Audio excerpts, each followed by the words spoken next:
Perfectly.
Vaibhav will probably give it another minute or so and then start.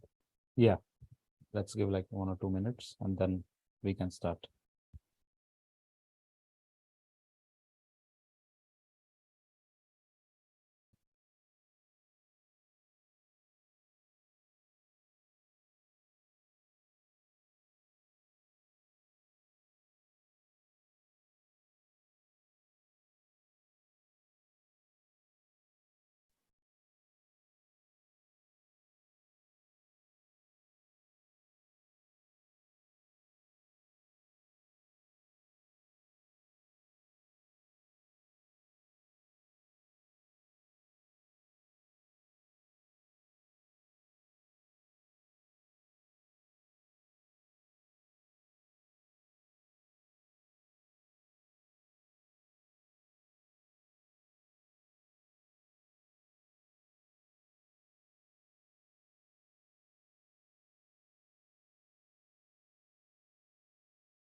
I think Venu, we should start now. The rest will keep joining. Otherwise, we may not be able Makes to sense. match the schedule. Let's start now. Yeah. All right. Welcome everyone to this next session of this Entrepreneurship Gyan. So I will just briefly give you an idea about this Entrepreneurship Gyan, and then I will invite my co-host to introduce the current speaker, Preet Ji. So how the Entrepreneurship Gyan, or TEG in short form, was envisioned. I started taking the lead of a startup and entrepreneurship special interest group of IIT Bombay Alumni Association, which was already being taken care by Praveen Ji. And at that time, earlier I had an idea for a podcast. From there, before when I was leading this this SIG, when I started leading it, and I discussed it with Praveen Ji, and we thought, maybe why don't we start something like this? So I already had kind of a podcast in mind, but then something like this was making a lot more sense, and kind of bringing a lot more people, giving them a platform where they can be mentored by obviously veteran entrepreneurs and different industry professionals and experienced entrepreneurs, but also it's just a platform where people can collaborate, learn, and explore different kind of synergies. So obviously we will have certain sessions that we already have been having, but also we plan to come up with a platform where young entrepreneurs can find mentorship from from the veteran ones, or successful entrepreneurs per se. So with that, I'll just pass on to my co-host Venu, and ask him to formally invite the speaker Preet Ji. To you, Venu. Thanks a lot, Vaibhav. And I think that's always a good refresher whenever we hear the context, how the entire Entrepreneurship Gyan initiative started. So I think it's always just a good reminder, how we started the entire series and, what sort of transpired and where they're going through. So now to quickly introduce our speaker for today's entrepreneurship session, we have with us Dr. Preet Deep Singh, who leads the One District, One Product team at Invest India, which is under the Ministry of Commerce and Industry as a part of this initiative. This program sort of aims to put at least one product from each district of the country on the world map.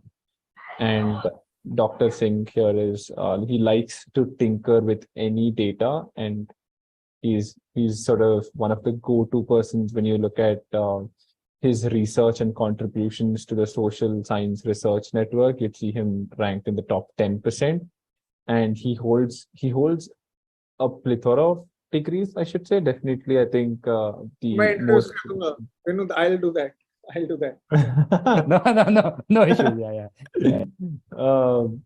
Yes. So definitely, I think aside from his educational qualifications, he's sort of involved in not just the startup and research space. He also is involved in teaching. Of course, I think Dr. Singh will touch upon some of his teaching, but aside from that, his focus on startups and perception to commitment and fostering the entrepreneurship growth is something that we really wish to highlight via this session. And of course, his insights in blockchain and startup mindset, understanding what are the upcoming initiatives and getting some more insights is something that we really look forward to. So welcome, Dr. Singh, to our session, and the stage is all yours now. Thank you. Let me just share my screen. Let me know if it's visible. Yeah, it's visible. Yeah. Yes. Okay, great. So hi. I wanted to start with a joke. So the option was either this goes in my intro or this becomes my opening joke. I just really love this. I'm more of a mistake holder in the ecosystem because I've made so many mistakes in the entire scene, and I just love that. I wanted a basic intro to be a slightly more honest take on who, how, and what. So my wife went to IIT. That's honestly the closest that I have been to any sort of an achievement. I did a BA program. I have a BCom honors and MCom. I am also a company secretary. But she doesn't really think much of this part, right? So the only thing that she cares about whenever she has to introduce me is that I have a PhD from IIM. And ऐसा नहीं है कि मैं बहुत मुश्किल से पास हुआ था इन चीजों में. I did a few good things here and there, like I topped here, topped there, and all that. So I think you start by realizing that probably the group here, I'm assuming because it's IITB Alum Association, a lot of them did go to IITB at some point, right? So you all are probably at a level that's hard to relate to for a lot of people, and which puts you in a place where a lot of times we're short on good sounding boards for our ideas, right? You might have an idea, you might want to talk about it, think about it. Us level ke log milne kam hai, which is why usually there's a lot of intermingling within the IIT circles, because you think that at least somebody is understanding me. 3 mistakes of my life: KPMG, EY, and I did a law internship. There was a tie on the third mistake actually, but I thought I'll go ahead with this. I was a consultant. I've been probably a consultant almost all my life. 2-3 years in KPMG Risk. Ernst & Young, I was part of the startup practice. Number of different state startup policies. I don't really want to say that I made them, because a lot of people will come back saying they're not right. But let's just say I was involved somewhere in the team at some point or the other. The fun mistakes I made, I was a radio jockey. That's many years ago, but I really was. As much as I want this to be a LinkedIn post saying how that trained me for life by understanding something, I still don't have a use for it. I don't know what's the use for it, but I was a radio jockey and I had a lot of fun. I don't know if it has any management lessons there. I did a number of startups. I think एक में we made enough money to give that money to our college. So IMA has an award named after me. And I told you I have a gold medal. So recently I was just giving a fancy intro of myself to somebody. So I said, I have a gold medal. We gave college a lot of money. So they named an award after me. And I realized they are thinking I probably gave the college money to give me an award. So I had to clarify. It became very embarrassing. But these are like separate instances of this entire bit. The startups that I had were in blockchain-based vehicle insurance. And usse pehle wala to was a very vanilla consulting sort of a thing. Thankfully, I didn't burn a lot on either. But by the time I was I think 27, I had zero savings. The final fun mistake was leading Startup India. I had gone to hire somebody from the Startup India team for my team at EY. And I was like, we should work together. And this guy's like, yeah, definitely we should work together. I've been feeling the same. I'm like, I think we've got a good chemistry. He's like, yes, I think the same plan. So I'm like, so why don't you send me your CV? He's like, why don't you send me yours? So ekdam se honestly, mujhe strike nahi kiya, because I don't know how many of you work with the Gen Zs, but a lot of times Gen Zs give you this impression that they will judge you also while being hired, right? So mujhe laga ki acha, maybe this is a Gen Z guy. So I sent my CV and I'm like, ki theek hai, so you probably should send me yours.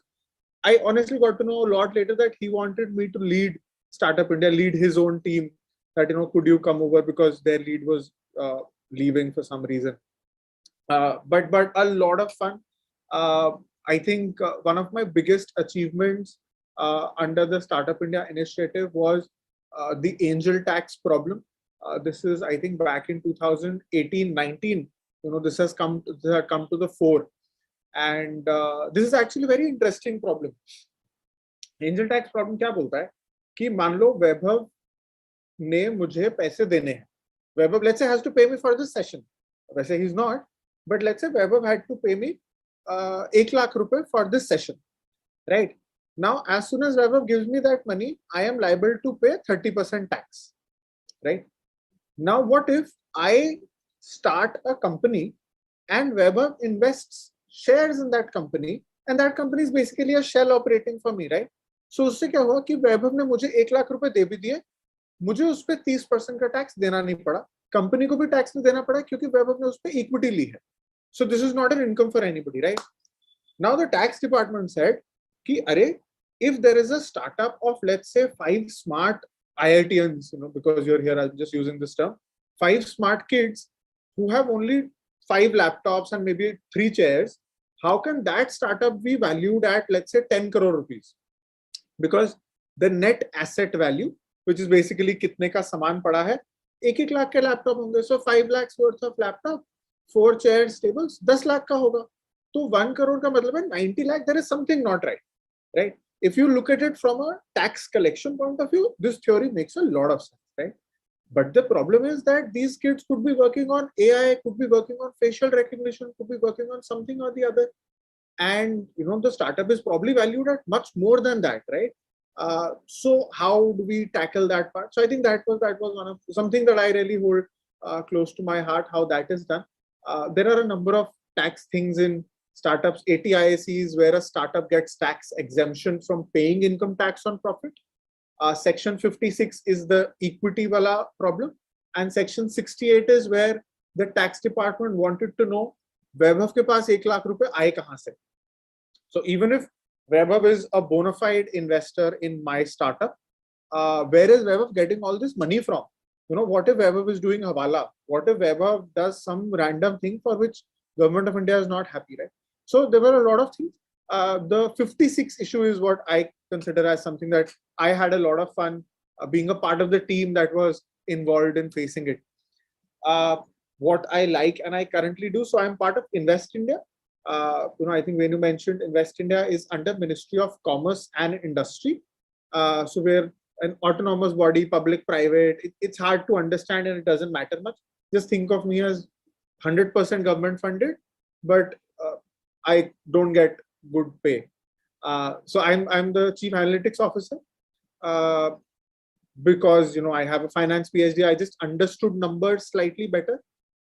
I also lead the One District, One Product initiative. Irrespective of where you're from, there must be something in your district that was very famous, right? It could be Mathura Peda. I don't want to say Patiala Peg, so Patiala Fulkari, right? Kolhapuri Chappals.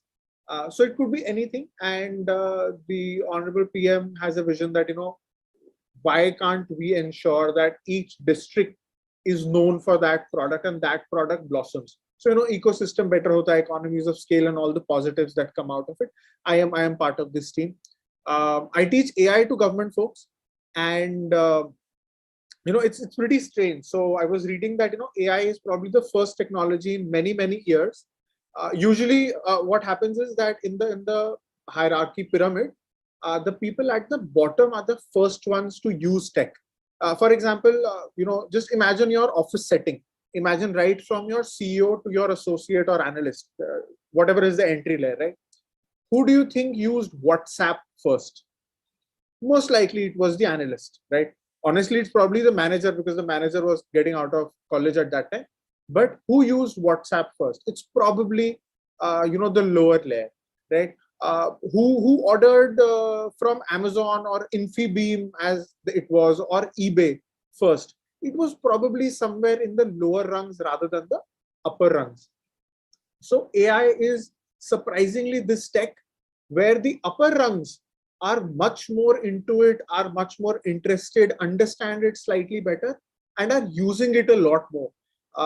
In that sense, I think it's a very different sort of a revolution that it's bringing up. I do tinker a fair bit with blockchain and startup mindset. I teach at Kanpur and IIT Delhi. Startup mindset I teach at IIM Sambalpur. And honestly, I learn a lot more because of the questions that come around. And blockchain especially, I am an evangelist. I am completely fine if somebody thinks blockchain is a solution waiting for a problem. It's not very far from the truth, right? We've got our own problems. We were at this one event, and I think it was DG Traffic, who was on stage, sharing the stage with some other really smart techies, right? And they were debating, how जब चालान होता है तो उस time पे the challan can be put onto the blockchain, and that driver data will be on the blockchain and this and that. And at some point we realized that digitization is the first big step and hurdle to blockchain. So there are quite a few intricacies involved in letting these people change the way we are. I think AI is pretty much there, but blockchain is not fully there, I would say. A number of initiatives around this that are yet to bear fruit, except of course the CBDCs, the central bank digital currencies, which interestingly don't have any blockchain component. But because blockchain enabled cryptocurrencies and cryptocurrencies were in the gray economy, we had a clean economy cryptocurrency that wasn't encrypted, and we got CBDCs. It's slightly murky, but you can credit blockchain for that part. I really love, and I think it's all of our responsibility also, that we work with artificial intelligence. We know what it is, we know how it is going.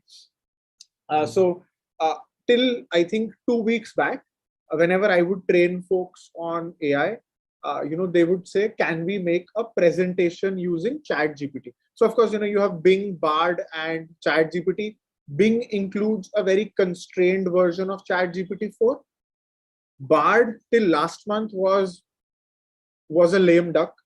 But now, they're giving it teeth. They're allowing it to go off the rails, talk a little more. So ChatGPT is broadly the benchmark for whatever it is right now, at least till we get Google's Gemini coming in. And people would ask me, can you make a presentation? So I would tell them, the 3-step way. The first step is, you get text content from GPT. You put that text content in a Word file, and you convert that into outline, and you open that outline in PowerPoint, and it'll create those slides for you, right? So people weren't very happy. I would tell them, okay, you open PowerPoint, you go to VBA, and just paste this code, and your slides will be there. People weren't happy. Now you've got a plugin that gives you a ready presentation, right? And I am honestly now waiting for the next excuse that we all come up with as to why we don't want to use it, right?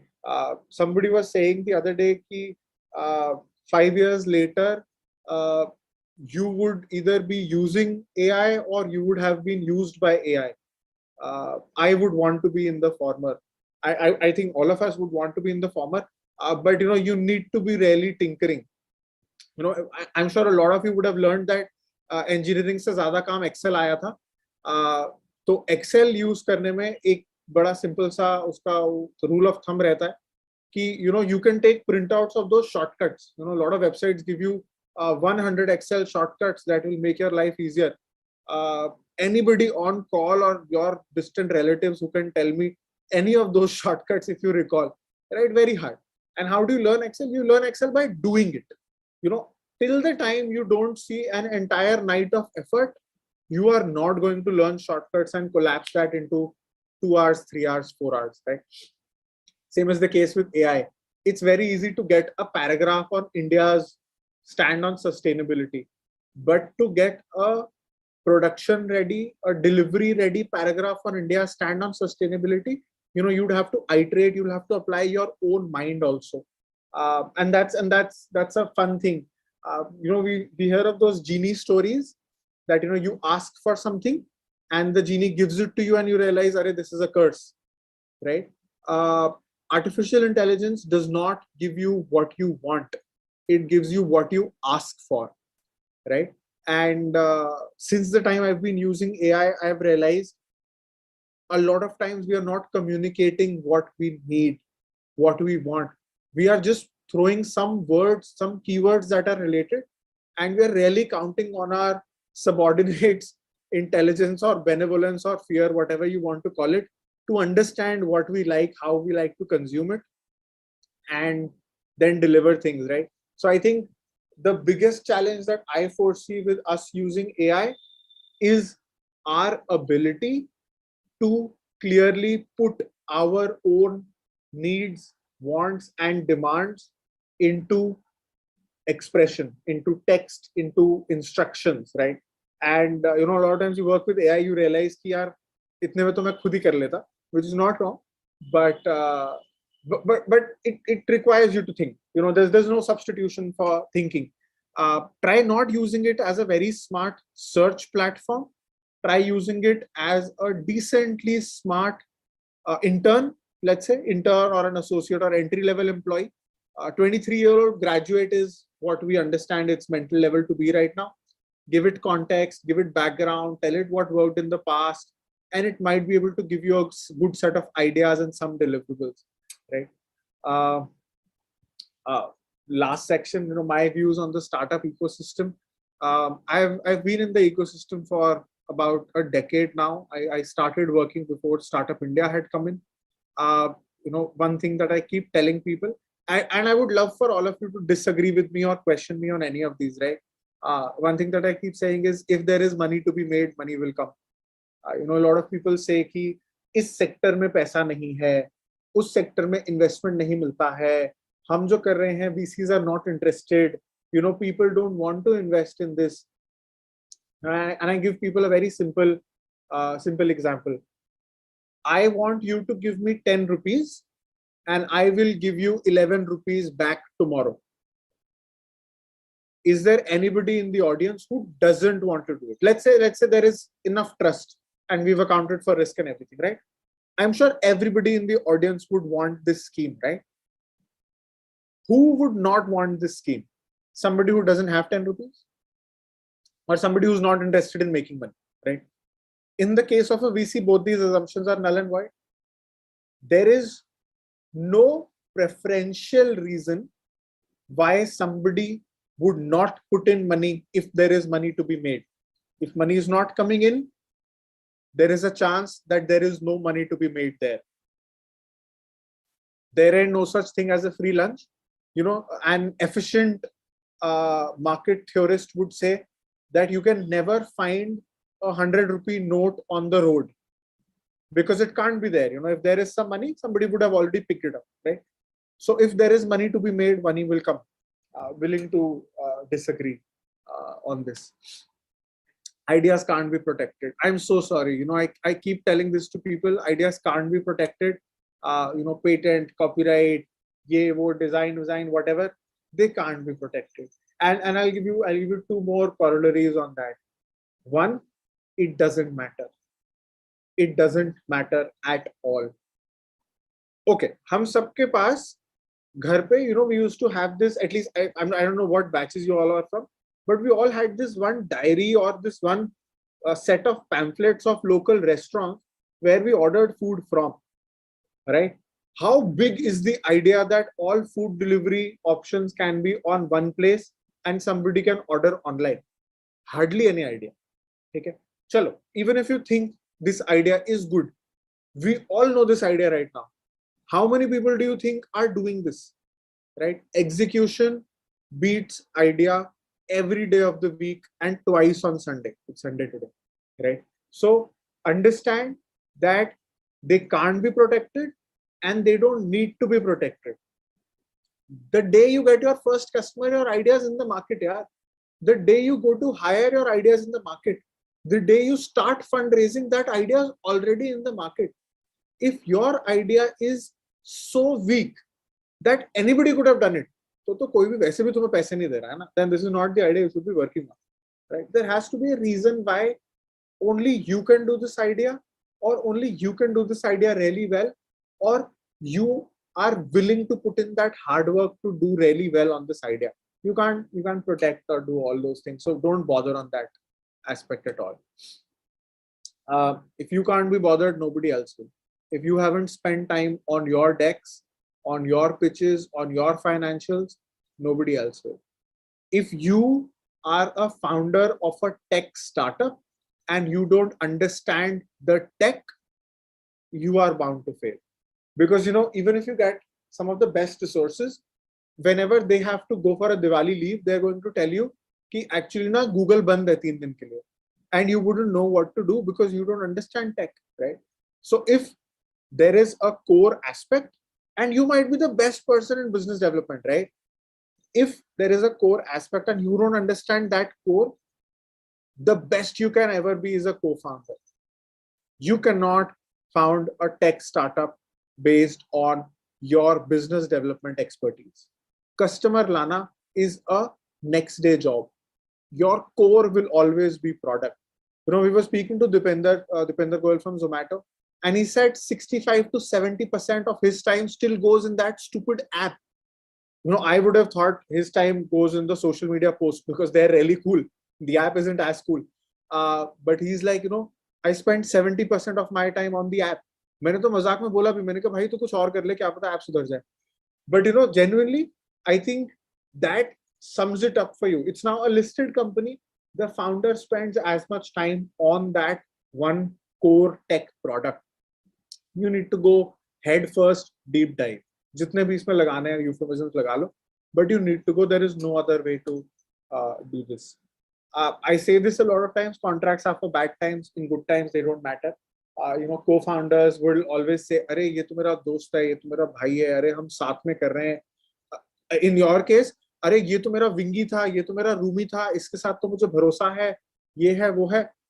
Folks, it didn't end well for Rahul Yadav. He's your place, right? It didn't go well. It never goes well. Things go south. You are suddenly counting कि उस दिन coffee के पैसे मैंने दिए थे. You are suddenly counting that I have always been taking my car out. तुमने तो कभी तेल भी नहीं डलवाया. What about the risk and the wear and tear? It will not work out. Just have a contract. Just have a contract. And a contract I've used slightly loosely. Just have at least a formal, clear understanding of what happens in what case. What if tomorrow your startup gets bought on the condition that the other co-founder has to be retained, right? How are you going to value your shares in that case? How are you going to value your contribution in that case? Do you still want to be a part of it, right? Also, don't be stupid like Steve Jobs and sell all your shares. Keep your shares, bro. You can leave the company, but you can keep your shares. You don't have to make a point of returning gifts in a breakup, as you probably understand. But yeah, just one last thing. The entire process is iterative.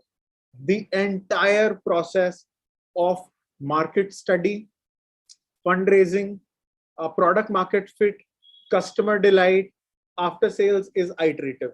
You do it once, you realize in the last step something's not right, you go back to the drawing board, you do it again, do it all over again, and you never stop. Yeah, Vijay Shekhar Sharma never stops.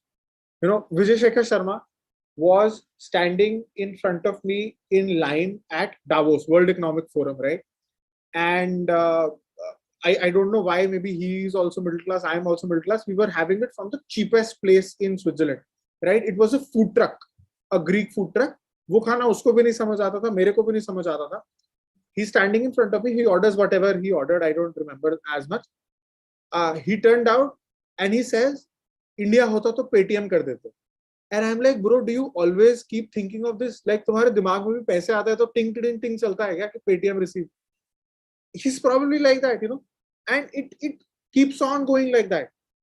You never get out of that loop unless you're Bill Gates, where you've got passive income coming in, passive wealth. As a founder, you will always remain in this iterative process. And I like to give people this example ki, let's say we have to make a pram, a stroller, baby stroller, right? Perambulator, if you want. And you are thinking, okay, the pram will have these 10 features and it will be a high-end pram, it will be smart pram. You can put a brake, you can track it, it has GPS, this, that. And you're thinking of a price point. And you go to, okay, the price point is going to be 50,000 rupees, right, for that pram. You then, of course, go to how many people in India can afford this pram, right? And let's just stick to Government of India figures. So Income Tax Department gives you income slabs. कि कितने लोगों की income किससे ऊपर है. So let's say you take an assumption that somebody who's had a baby in the past 5 months, they've got other expenses also. What percentage of their income are they going to spend on the pram? Let's say they spend 20% of their monthly income on a pram, right? Which means their monthly income is 2.5 lakhs per month, right? Which means they're earning 30 lakhs per annum, right? 30 lakh per annum agar wo earn kar rahe hain, it means India has about what? I think 1,50,000 people, let's say 5 lakh people who earn 30 lakhs per annum. And these are numbers available on income tax website, right? Now you've got these, whatever, 5 lakh people who earn in your bracket, right? And then you also look at how many of them are having babies. A lot of people earn this sort of money when they are in their 40s or their 50s. I'm sure, IIT Bombay, you are all thinking, itne ka to mera package placement ka tha, jo choda tha. So sure, some of you, okay, great, right? But most of the janta earns this sort of money when they are towards the later stage, when they've had their babies and their pram moments, right? Now, if that period has passed, then you're looking at people who are either in that 50 to 60 range where they've got grandchildren, or you are not targeting these people, or you're looking at, people who've earned this money till 40, right? What's the next thing you do? The next thing you do is you figure out, okay, I am going to open India's best showroom, right? That is when you realize ki, yaar, these 5 lakh people are spread over 25 cities. What am I going to do? How am I going to address all of this? I can't have a store in all these cities. So I will have a store in, let's say, only 5 cities that allows me to reach out to, I don't know, 1 lakh people, right? And I don't know how many of those 1 lakh are actually having those babies and, have that money and all. And you realize ki, yaar, 50,000 ki pram shayad mehengi hai. And, as soon as you realize ki 50,000 ki pram pe, 50,000 ki pram pe, you're not breaking even. You need to go back. What did we start with? We started with a pram with 10 features. Maybe you now need a pram with 5 features. And then you do the entire exercise all over again, right? Pram is just one example. I do this on a longer workshop. But, you will always be in that iterative loop. Rat race or, whatever, Ferris wheel, whatever you want to call it, you will always be there. I think that's that from my side. But my prediction on the future is everything will change. And we are the ones who are supposed to bring about this. Which side are you going to be on? I am on X, LinkedIn, and I am here for any questions and answers. I'll stop sharing my screen. Over to you, Venu, Vaibhav. Yeah, perfect. That was really insightful. And I think a suggestion that you may also want to try for stand-up comedy, because, a lot of IITians do try for it. And I think you will be a big hit. I'm pretty sure you'll be a big hit. I'm Yeah, starting yeah, this. yeah. Okay, so any questions from the audience you may want to put in chat? So I already have a question. I don't see any question in the chat. So I will love to start with a question of mine. So that would be that, how do you think, Startup India specifically, their programs might be useful for young entrepreneurs, to begin with, but also to someone who is looking to scale up and things like that. Maybe 3 different levels you can talk about, briefly. So how a government of India defines a startup is within 10 years of incorporation, which means if somebody is applying for it right now, they should not have been incorporated earlier than 2013. Okay. So one is that 10 years of incorporation. Second is less than 100 crores in turnover. We figure that if you are at 100 crores now, you really don't need our help, right? Okay. When you are starting, one, there are a number of courses available on Startup India, collated by India's unicorns, right? So it's not like a theoretical thing. It's not a professor. No offense to professors, but you've got people who actually do this stuff, who tell you ideation hota kya hai, kitna iterative hota hai, what is it that you need to be doing, what do you need to take care of, how do you take it forward, what are the roadblocks, what is funding, and the entire bit, right? So that's one. That's the first thing. Second, you get an access, think of it as a yellow pages of all incubators and startups located in and around you, right? I always suggest this to college students. IIT Bombay, you've got Sign, right? So you are, of course, a very lucky bunch, right? A lot of colleges might not have this well endowed an incubator, right? Which means, if you're located in, even if you're just chilling in the Hiranandani Starbucks, just drop by and visit Sign, and they will tell you a lot more about what startups are doing, what sectors look like, what sort of problems are being solved, right? You can check out the ideation pages where, so on a number of different sectors. So for example, just think of Olympics, right? There are, I think, a set of 300 problem statements that are open for anybody to solve. So one could be, how do we spot talent in tier 3 and rural areas? Second is, how do we ensure proper diet, right?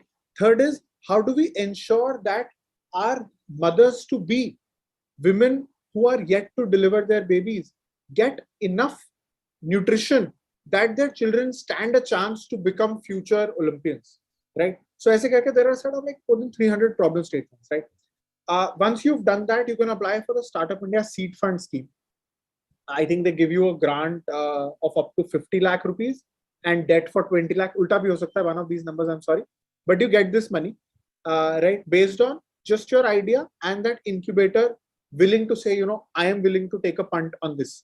You get a convertible debt and you get debt for that 50 lakh, 30 lakh thing. So based on that incubator, so you need to convince a few people, of course, right? You also get mentorship through the Mark platform. Again, it's IIT Bombay, so you all are lucky because you've got a wonderful alum network. A lot of colleges don't have access to people who've done this once. You won't believe, Vaibhav, the number of first generation entrepreneurs in the startup ecosystem is just crazy. It's just crazy. 50% of my startups today don't come from my tier 1 cities, metro cities. They're not in Delhi, Mumbai, Bangalore, Hyderabad, Chennai, Kolkata, Pune, Chandigarh. They are from Jharsuguda. They are from Raipur. They are from Raigad. They are from Yavatmal, right?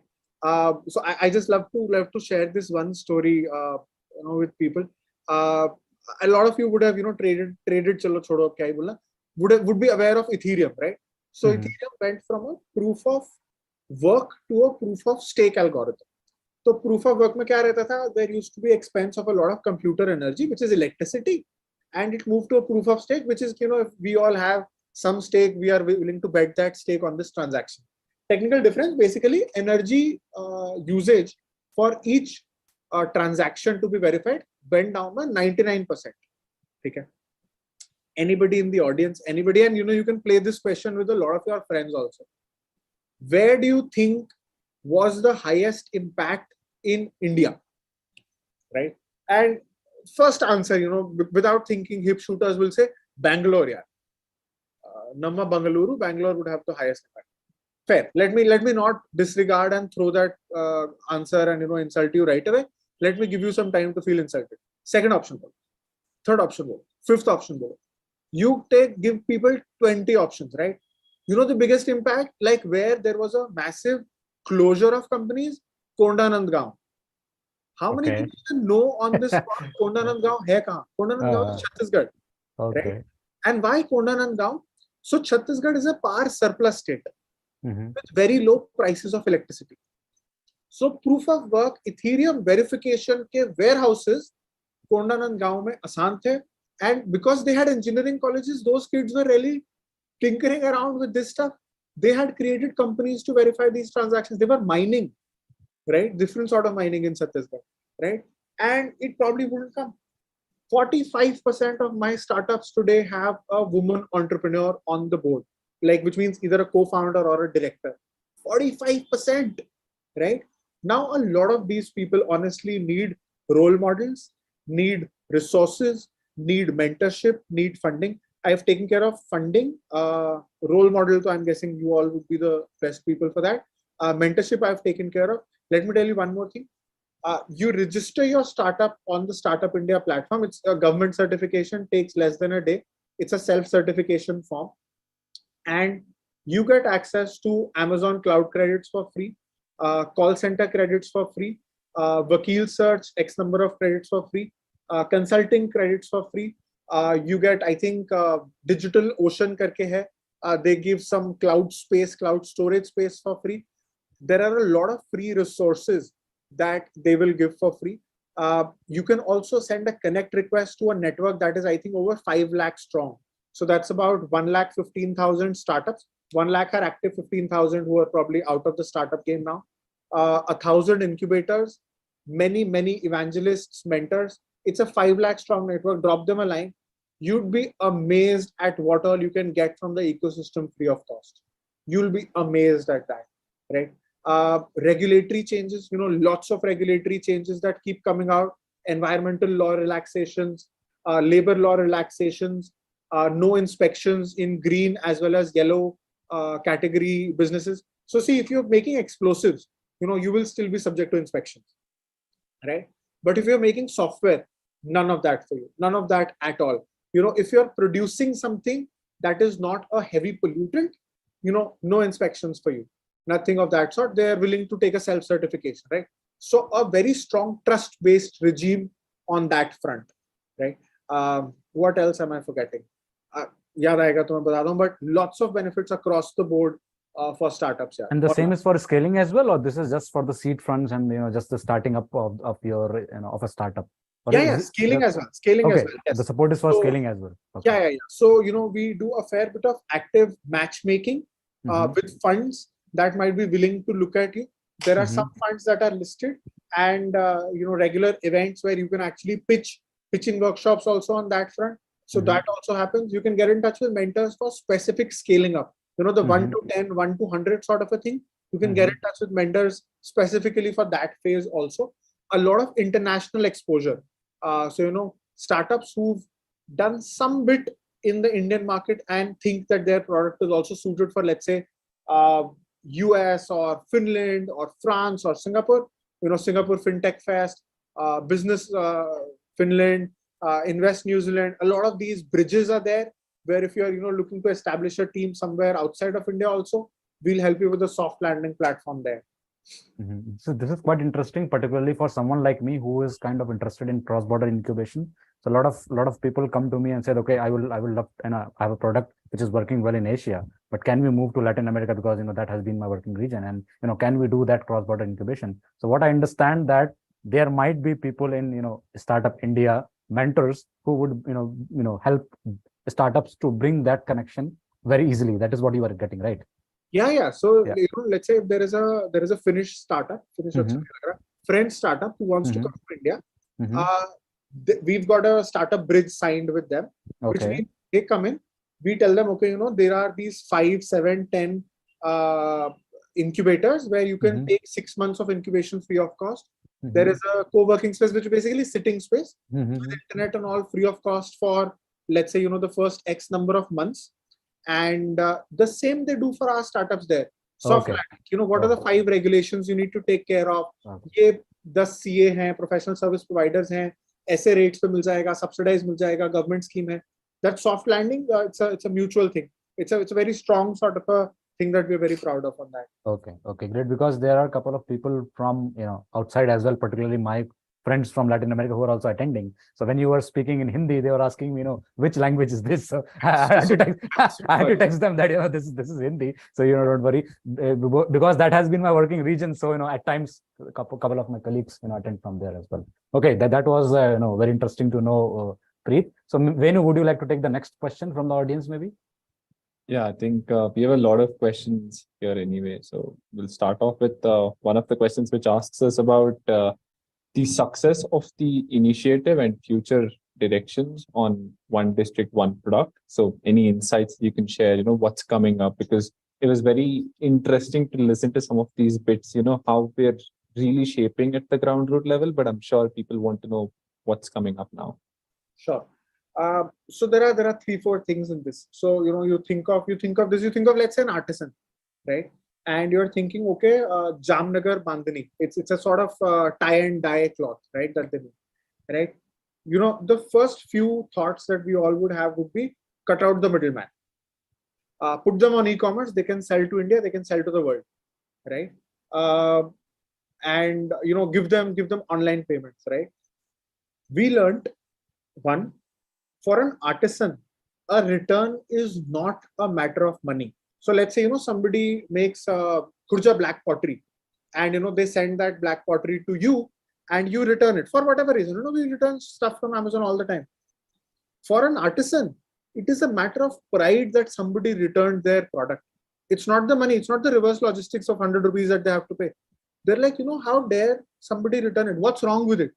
And till they don't get an answer, they're not happy. A number of artisans tried getting on e-commerce and left on their first return. One. Second, people who are buying online are not looking for a 5% bargain on handcrafted products, which means that, if you're thinking, okay, my ceramic glasses are for, let's say, 100 rupees, I'll sell them for 90, right? People are not really willing to turn to the person offering 90. They're willing to turn to the person offering better quality, right? 90 has another problem. As soon as you get one return, your break-even point goes for a toss, right? So that was the second thing. Third thing we realized was that there is a reason why there is an entrepreneurial layer between the producer and the consumer, right? And this is that layer that handles pricing, that is on the it's called something that sale platform portal. I'm forgetting the name, but basically that seller dashboard that e-commerce offers you. These people have to remain there so that they can take an order, process an order, do that entire bit, right? So that was the third thing. There is a value that an entrepreneur is adding here. Fourth, and I love this example. You all probably have a nice fancy phone, and your phone would have come in a box. Now, if you are like me or like millions of Indians, you would have saved that box somewhere in that Almira and never looked at it. You never look at that stupid phone box, but always thinking, maybe one day I will need this phone box, right? You have your phone with you 24/7, right? All the time you have your phone. It never goes in the cupboard also, right? But you still have that. And companies spend a lot of money in unboxing experience. They hire celebrities, they hire influencers for unboxing, right? Compare that to a pashmina. Pashmina is Indian cashmere, right? Really fine, fancy shawl, right? They give it to you wrapped in a newspaper sometimes, or a plastic bag sometimes, right? The transparent, simple plastic, right? Whereas your storage to usage ratio of a pashmina is probably 9:1. 90% of the time it's stored. And you want it to be stored in a way that it's safe from bugs, it's safe from other things, and you use it 10% of the time. It's really pretty, but you need to keep it there, right? What are we doing for that packaging, right? So one of the biggest learnings in this entire journey for me has been packaging is so important. And the Japanese have done a wonderful job at it. If you've been to Japan, consumed their products, you would know Japanese packaging is amazing. We need to really up the ante on that. So one of the things we look forward to is this. Second, I don't know why people are willing to spend 5x, 7x, 10x at airports, right? But they are. I'm a finance PhD. I don't have a problem with it. we are probably going to expand the availability of ODOP products in those locations. We will be having ODOP awards looking at how certain state and union territories have done more to promote these products at the district level, at the state level, and sometimes with Indian missions abroad as well. So I think those are the things we'll be looking forward to in one district, one product. I think that is very insightful. When you hear some of these real life examples, I don't know how deep you would have thought of it, but when you start thinking of these, you're able to directly connect and say, oh yes, that makes a lot of sense. And the next time I think I'll see a box in my almirah, I'll remember your example again. So I think that's very, very realistically connectable. So that's a good one. I think just one question that comes up, and I see Pankaj has asked this question out there. So when somebody thinks of entrepreneurship, and you've mentioned this earlier, that you promote a lot of these rural developments and considering the grandiose plan that having one product in each district. So a lot of our districts are in tier 3 cities. So how do you sort of nurture these? How does somebody, say, for example, as a person, identify that, I want to be involved in a startup, or I want to start a startup? What are those typical barriers? Of course, we've heard the other side where you're able to step in to help out, but as a sort of founder or as a common man, how do people go about that decision? So the good thing is that we have at least one startup from more than 650 districts of the country. Lakshadweep may be, North Andaman, South Andaman may be. There are some regions where we don't have a startup yet, and there are about 750 districts, so about 100 total districts where we don't have a startup yet. One of the first things is that this is an option, right? I think that is one major barrier, which is more of something that you have to just learn from reading newspapers, news, or somewhere. This has to be an external input to you if your parents are not into it, if your ecosystem is not into it, that this is a real option. So that's barrier number one. Second, thankfully we've got incubators, but I think a lot of people are still hesitant about reaching out to an incubator, going to an incubator. Like they're like, what do I do there? Like, who do I meet? Is there like a help desk in an incubator that says, may I help you? And then they guide you around. Like, how else would that be? So I am an introvert and I find it very difficult. I find it difficult to be at a wedding, right? And I can imagine if somebody doesn't know what an incubator is, they find it very difficult to just go in and ask a question. That's how it is, right? Third thing, usually people had was funding. How are they going to get any money out of this? Thankfully, a lot of state governments, union territory governments, and the central government have some of the other schemes around this. Fourth was they didn't know whom to ask. So there's of course a Startup India helpline. There's an email ID you can go to. That is all good. Two more things. 5 years ago there was a major problem, and this is something that would come up when we would do workshops in, let's say, Jharsuguda, in Sambalpur, in Dahej district, in other places, and a lot of people would just jokingly say कि mummy कह रही थी कि फिर शादी कौन करेगा तुमसे, right? And as funny as that might sound, it was a genuine problem. कि who wants to give their child in marriage to somebody who's just a founder, right? Guy, girl, whatever, doesn't matter, right? And this was like a major problem.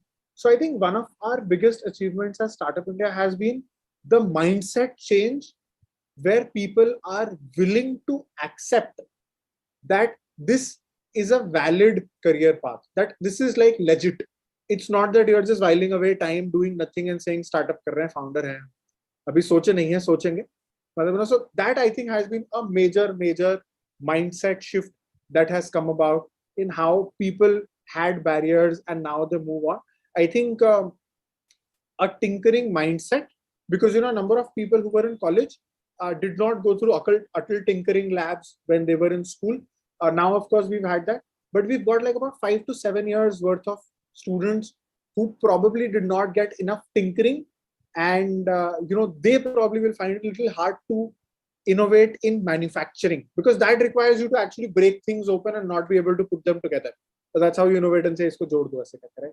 So I think that is just some gap that we'll be fighting.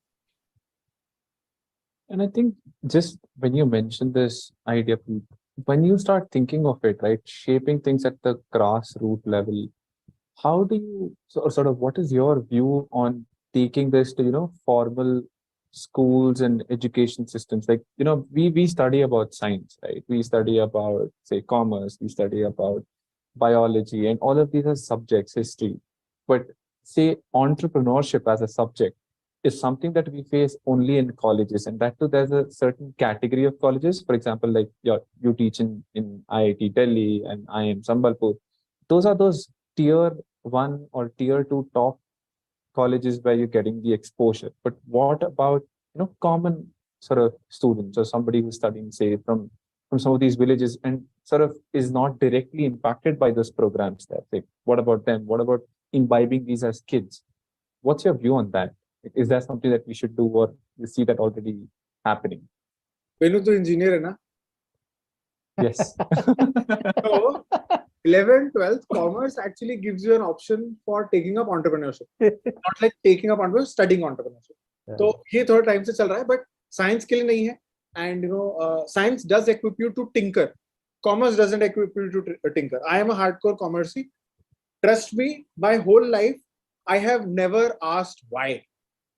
Right, and that's of course one of the reasons for our matrimonial harmony also. But I tell all of you on call would ask why. You would question status quo. As a commerce, you give me any set of constraints you want, and I am going to navigate a path through it, no matter how difficult. I am a company secretary, right? I did my CA thing also. We do this, right?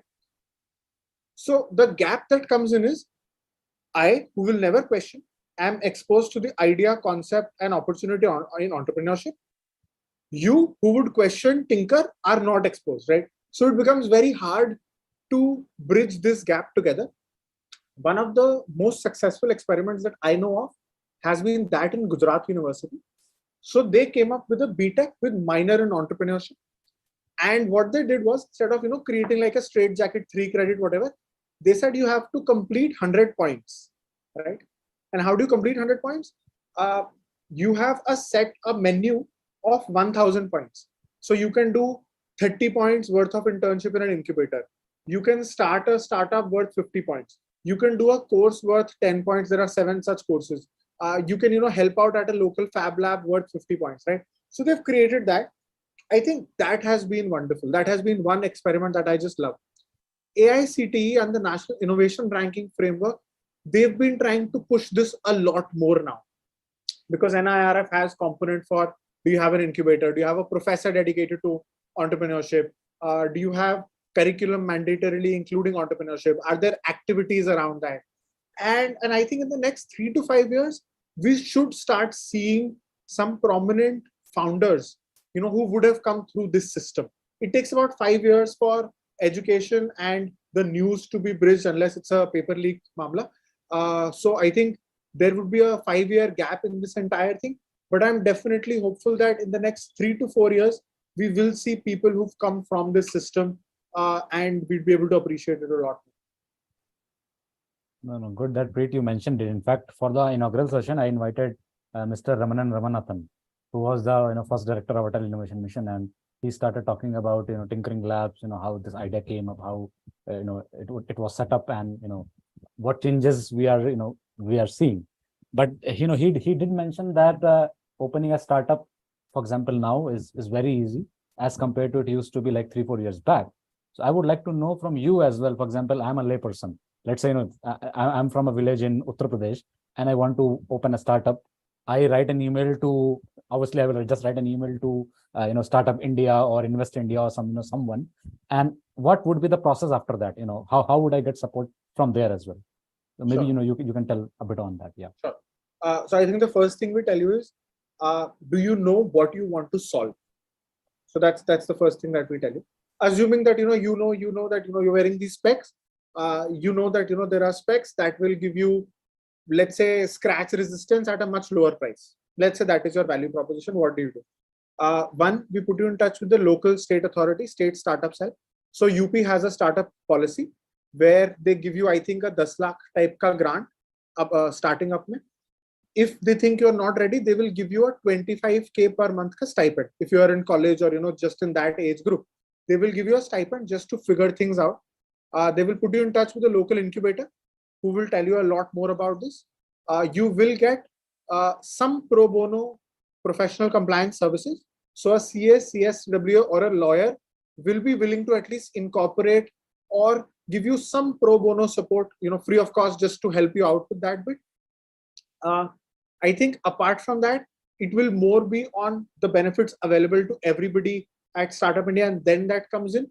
But on a real case, I think it will be a conversation with a person, conversation with an incubator, a reality check, and a compliance professional who will tell you a lot more about it. And then you start that formal journey after that. Okay. No, that is good to know, because a lot of people, they, for example, I have been associated with incubators as well. So a lot of them, find contact somewhere, and they just directly try to reach out. Can you help? I saw a post of some grant. Can I get that grant and things like that? So I think this is good to know, because there's a well-established procedure within the state governments as well, and person from any state or any body can just go forward with that as well. Good to know that. Venu, do you see any other questions from the audience? Yes, we have a few questions. We'll take one by Prabhat, who's asking if Startup India Champions 2.0 initiative is sponsored by Startup India. Yeah, ये ना थोड़ा specific सा question है मुझे ऐसे. Sorry, I don't have an answer to this exactly. Yeah, okay. The website can tell you more. It's a fact-based question. Sorry, I'm not sure. No worries. I think we can probably take more generic questions from the audience as well. If people want to know something specific, of course, those details are available. So we'll try to keep it more high level. Any other thoughts you want to bounce Pankaj has a question. So typical journey of somebody who's starting, how to know that you are not the one for startups. Arey yaar, the best person, Variku. So Variku has written at length about this, Ankur Variku, and he's given this really beautiful table that what is a startup going to offer you and what is a job going to offer you. And it says, are you okay in a non-branded entity, right? So you're from IIT Bombay, you are used to a brand, right? Will you be okay working for, let's say, a brand that nobody knows of and nobody respects? One. Second, do you have any fixed expenditure and do you have enough capital to take care of that fixed expenditure, right? Because if you don't, then a startup is probably not for you. How well do you handle pressure, and not just random exam pressure? How well do you handle paucity of funds? Funds will always be low in a startup, right? If you don't feel comfortable, if that doesn't give you a kick, and to a lot of people it does give a kick, right? If that doesn't give you a kick, don't go for that. If you like structure versus if you like ambiguity, right? For example, I really like ambiguity. A lot of people I know cannot take ambiguity. Like they can't execute a project with a 2-line brief. They would want to know who, when, what, why, what happens when this, a lot of us want that clarity for the next 25 steps. A startup might not be for you. Working in a startup might be, because then you can add value to the co-founder, irritate him. But as a founder, if you don't enjoy that ambiguity, then that will probably not for you. Barriers to get started, I think the first is finding a good problem. Yeah, if you've got a good problem to solve, that's it. Then you find a solution, then you find co-founders, then you find money, then you find mentorship. You will find a market because the problem is worthwhile. If you've got a market, the rest will mostly work itself out unless you're doing something majorly wrong. Yeah. Venu, back to you. Right. So I think just something that you alluded earlier as well, right? Like, for example, with AI is sort of one sort of domain which we're seeing a lot of. And of course, I think it's become more of a buzzword now. So everywhere you hear AI, machine learning. And in your space, like, how do you see the sort of spread of it? For example, like you'd mentioned, right? Like mining is sort of something that we never expected. Like you said, I think I wouldn't have guessed that the sort of primary impact was some town or village in Chhattisgarh, and that is something that was something not expectable. But what about AI? Like, what are the trends there? Like, where is the primary sort of drivers coming from? What are the impact that we could see, say, in the rural landscape vis-a-vis, say metropolitan areas? Sure. So, one good way of summarizing the AI thing is that it bridges the gap between below average performers and above average performers. So, Satti or Nukki ke beech ka gap is what the AI does, right? What that means is that a 7-pointer will now be able to perform at 8.5, and the 9-pointer has to continue doing his 9-pointering, or he uses AI and becomes 8.5, right? So AI will always give you a middle of the road solution, right? Think of it as phones and photography, right? Phones democratized photography. What that meant was that pehle, your local studio person who would just click a picture, or anybody, your uncle who had a camera could only click a picture. Now you can also click a picture, right? So everybody who was at the bottom of the pyramid using some bit of phone and whatever went to the second step. What did that do to Andy Warhol? Right? Andy Warhol became even more coveted. He's somebody who clicks with one of his in one of his trademark styles. Those pictures became even more valuable, right? So the first thing that happens is that language barrier goes away. Right now, English does give you an edge in a lot of cases, right? That goes away because when you're talking to AI, the AI is not going to judge you based on your grammar, right? AI will judge you as to how well you can express your thoughts, how well you can understand what is needed and turn those into thoughts for yourself, right? It changes what is required, right? And it starts rewarding people who can think clearly, right? It starts rewarding people who are willing to iterate to get a better output, right? So Elon Musk says that it's a very convoluted theory, but he says that GDP is GDP per capita into population, right? So he says that population is now no longer a constraint because one AI is anyway equal to 3 humans because it's working 3 shifts 24/7, and it's at least twice as better. So one AI is 6 humans, and you can have as many AI instances as you want. So which means infinite productivity. That's one way to look at it, right?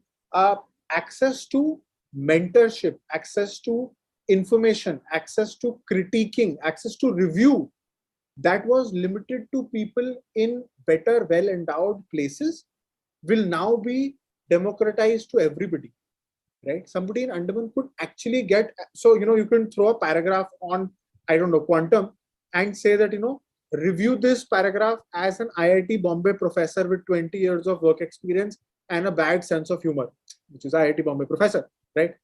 And it will give you that review, right? So it democratizes that access. It actually channelizes billions of pages worth of knowledge and gives it to whosoever is smart enough to call for it, right?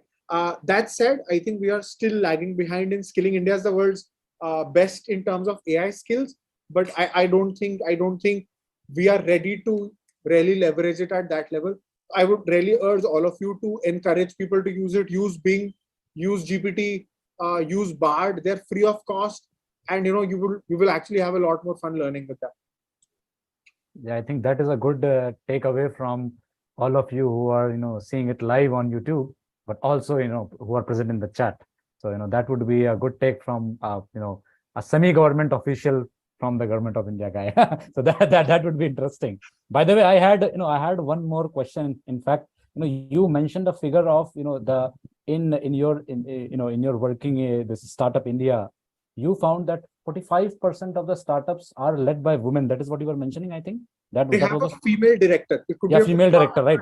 Yeah. So very recently I was giving teaching an executive program where I quoted this number that from 2014 to 2023 June, around 141 billion US dollars was the funding, capital invested in the Indian startup, and around 12 billion US dollar, which is around 8.5%, was basically in women-led startups. So I think that you may see some stark difference there as well, that women-led startup are kind of are not receiving that much funding. So I think one thing which I understand obviously on a country level is that a lot of these startups are not led by women. But in your your experience at Startup India, how do you see the funding part of it as well? Because as you were mentioning that I was kind of startled to hear that number of 45%, because with my understanding that the difference is quite stark, but your numbers were a little bit different. Yeah. So I'm guessing the number you are quoting is probably for women lead founder.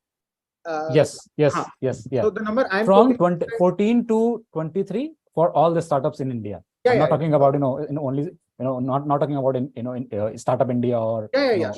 Yeah. So so there is, of course, we need to compare these two slightly carefully. Yeah.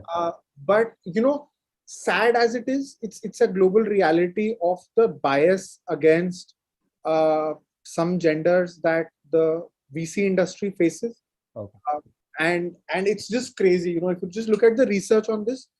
So a lot of times what they would do is they would give the exact same pitch to the male co-founder and the exact same pitch to the female co-founder, and give it to a different set of VCs, which is how you do lab experiments. So this is more RCT, experiment. Randomized control trials, right. A/B testing we call it. Yeah, exactly. A/B testing, right?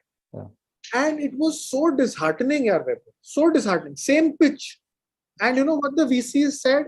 So let's say a male says that I am willing to do anything for this. The VCs mentioned high degree of passion. And in some cases, in the beta testing, they mentioned headstrong and opinionated. Okay. So, the males would say something like, I am going to hustle it and I'm going to fake it till I make it.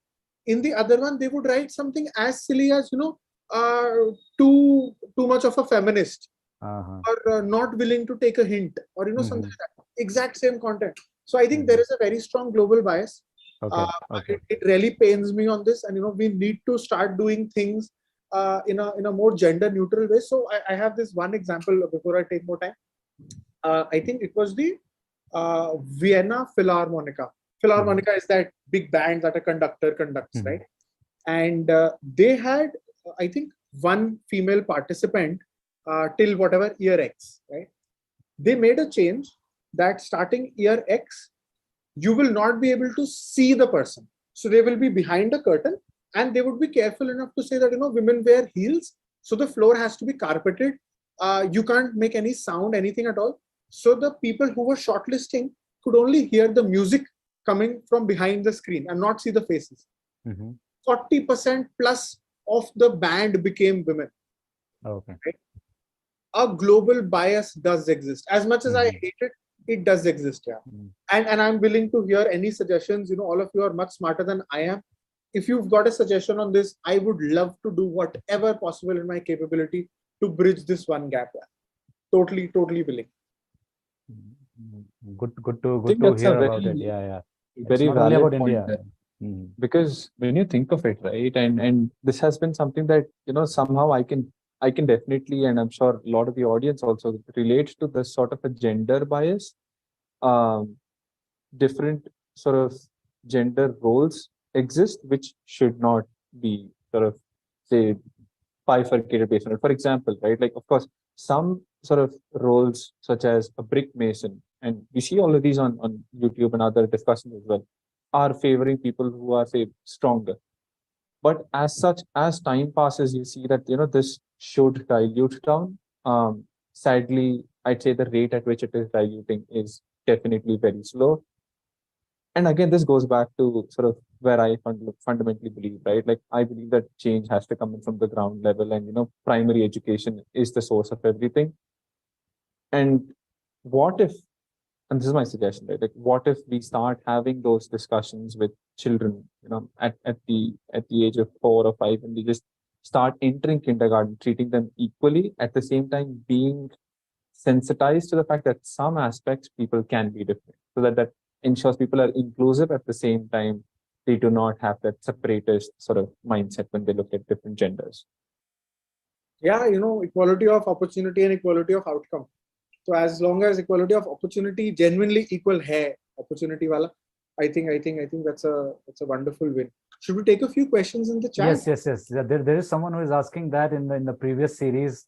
Obviously, I think he's talking about Mr. Kamal Rekhi ji. He said, well, he did not say right. that you should not take you should not take social problems and build startups. Rather, what he was saying is wherever you see any opportunity, just take that.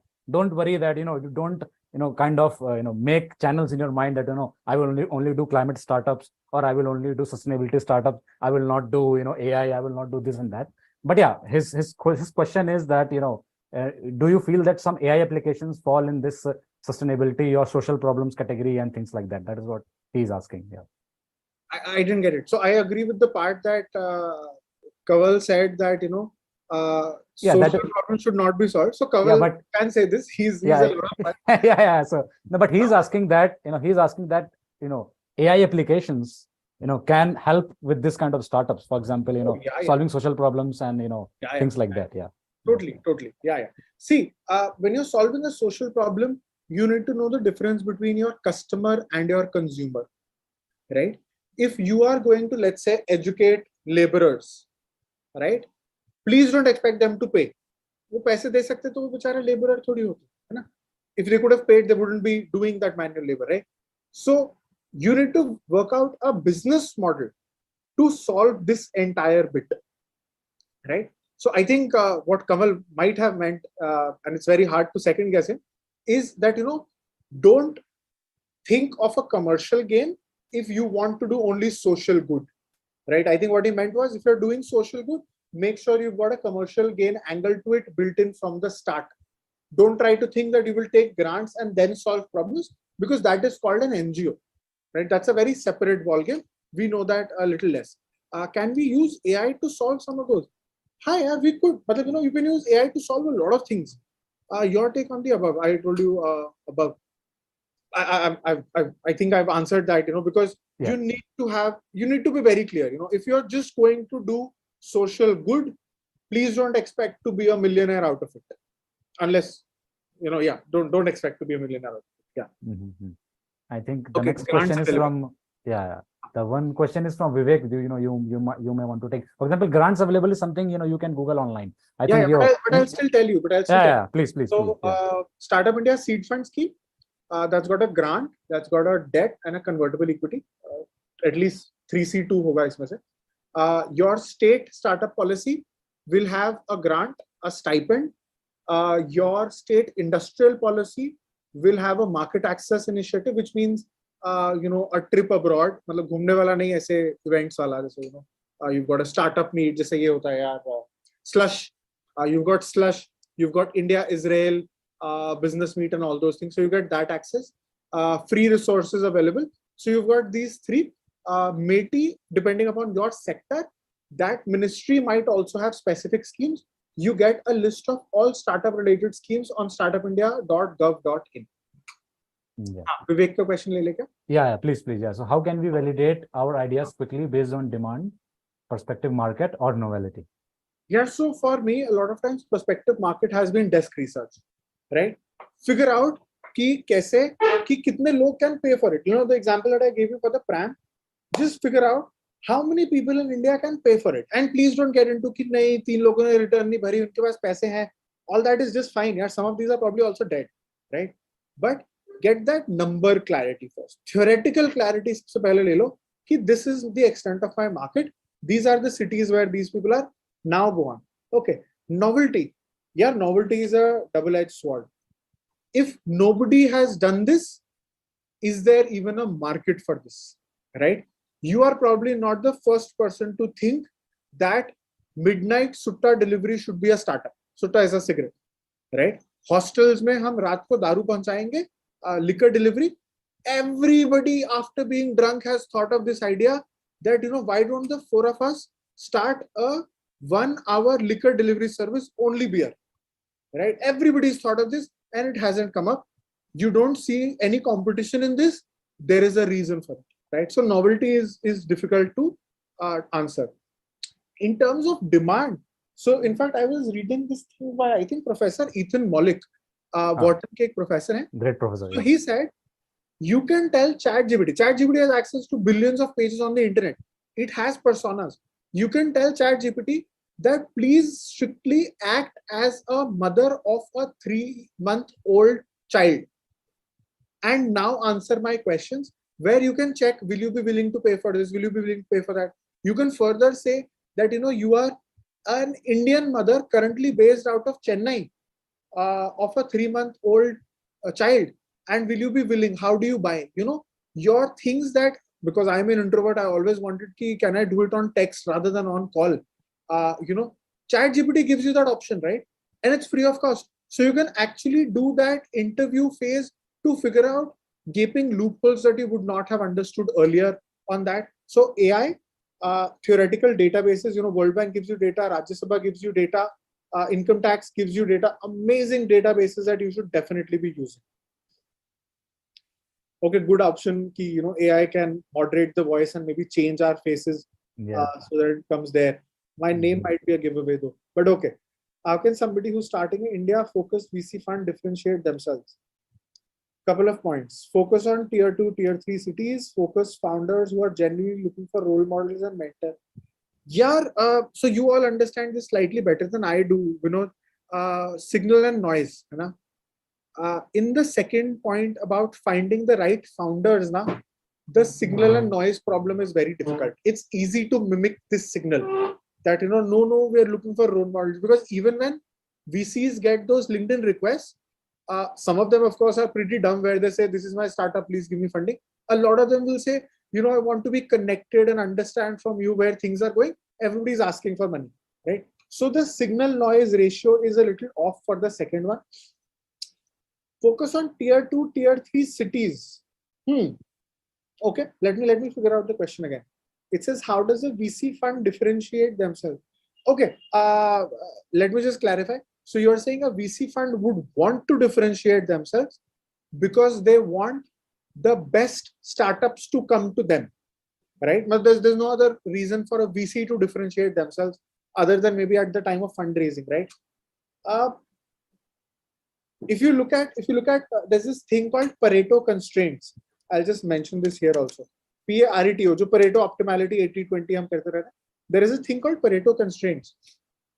What Pareto constraints do is, they say that if there is a contracting space, a space to do contracts of 1 square meter, reducing this space will be bad even if this part was not used. Even if all the contracts on a scale of 0 to 1 were only at 0.4, removing 0.8 to 1 will lead to a suboptimal outcome, right? So if a VC were to, let's say, restrict themselves to tier 1 and tier 2 cities, you are reducing the Pareto constraints, increasing the Pareto constraints, reducing the contracting space available, right? It might not be the best one. You could say that, I am going to focus on something that people usually let go of, which is probably women-based startups, right? So that's one major thing. You could say a startup run by differently abled people. That's another thing, because a lot of times these people are shy, not willing to come out. You could also say a startup founded by professors. There's a good reason actually why nobody invests in them. Professors are too lazy to really work. Of course, Vaibhav is an exception, I understand, right? But a lot of professors who do cutting edge research are very happy getting a nature or a science out of it. They don't want that money. Agar paise chahiye to professors thodi bante, hai na? So if you look at a segment that is traditionally overlooked, it might make sense. At the same time, you shouldn't reduce the Pareto contracting space.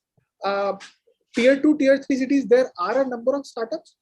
One or two ways that I can think of, limited knowledge of personal view, is one, if you have a sectoral expert on board.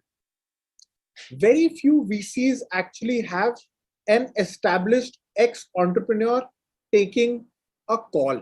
A lot of them will be on the board. Vaibhav is an amazing ex-entrepreneur. Vaibhav is, let's say, I don't know, think of Binny Bansal. Vaibhav will be on my board. Vaibhav will have invested in me.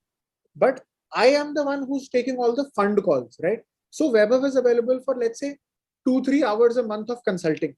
If the people who are running the VC fund are smart folks, not just who've been to IIT, but who've also done their own startups in a particular field, that could be a wonderful way to figure that out.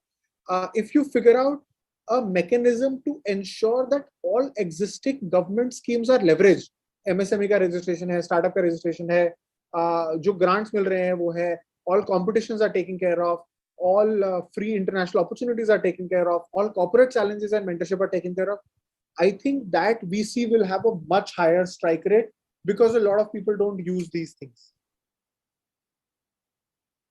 Okay, if I want to start, what are the taxation legal challenges go through? Yeah, no taxation actually if you want to start up. Also, let's say if you have a house that you bought for 10 lakh rupees and you sell that house for 50 lakh rupees and you invest that 50 lakh on startups, you won't have to pay capital gains tax on that house's sale price, right? So that is actually a tax benefit that you get. How difficult in terms of bureaucratic? Yeah, nahi hai. Just give 5,000 rupees to a CSCWA lawyer, 5K, 10K, whatever is the going rate, and that's it.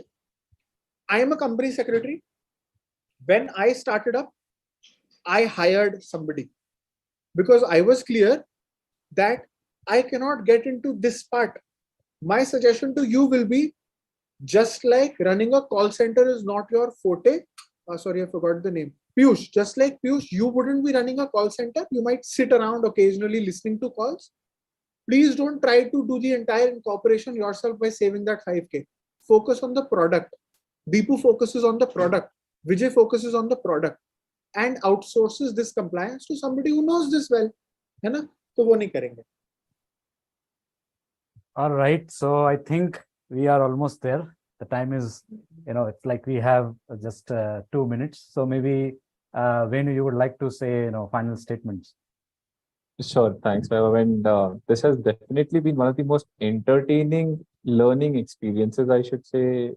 Preet, I've never, I've sat through sessions, and we've had the benefit of seeing some of the most learned of professors. But I'll tell this hands down that I've learned a lot in this session. As much as it's been sort of a learning experience, I'd say it's been an entertaining way to learn some of these things. Just those realistic examples, I'd say, are things that, I'll be like, oh yes, I sat through this session where, Preet had come and he'd given me these insights. Next time I look at a phone cover, I'd look at it, I'd be like, yes, I remember this is something that is sort of there in the Almira, but more important is packaging jahan zaruri hai, wahan hona chahiye. Like, for those who don't understand, like some of these things which are necessities for some products are or could be optional for some others. So you need to apply these knowledges in the right areas. I think that's a good takeaway for me. And also seeing that, one of these sort of another way to look at entrepreneurship is now stemmed up in my mind is, like always I'd be like, okay, look at a problem, find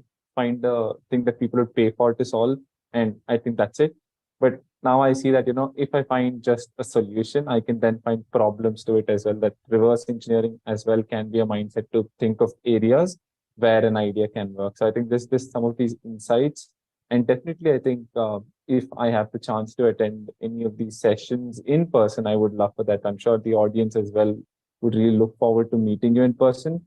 And we know we've run out of time. We didn't expect for this from the audience as well. I'm sure people have a lot of questions. So hopefully they can then reach out to you over LinkedIn and then they can get to understand more. So we look forward to that. Thank you, Preet.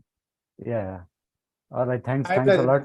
Thanks a lot, Venu. So final, thanks a lot, Preet, for your time. It has been really enriching. I think the audience enjoy it. I enjoy it. And in case if they have any more questions, I think, they'll feel free to connect. I have already, sent my post as well. You are already tagged there. If they have any questions, they may just, put there in the chat and, you can just take it from there. So thanks a lot, Preet, for your time. And, and hopefully, we will be in touch. I'm pretty sure we'll be in touch, and hopefully, we can do this kind of sessions maybe again in the future, or maybe, as we discussed a bit, kind of co-teaching in some of these courses. Who again, some of them from the audience can attend as well. Yeah, thanks a lot for your time, Preet.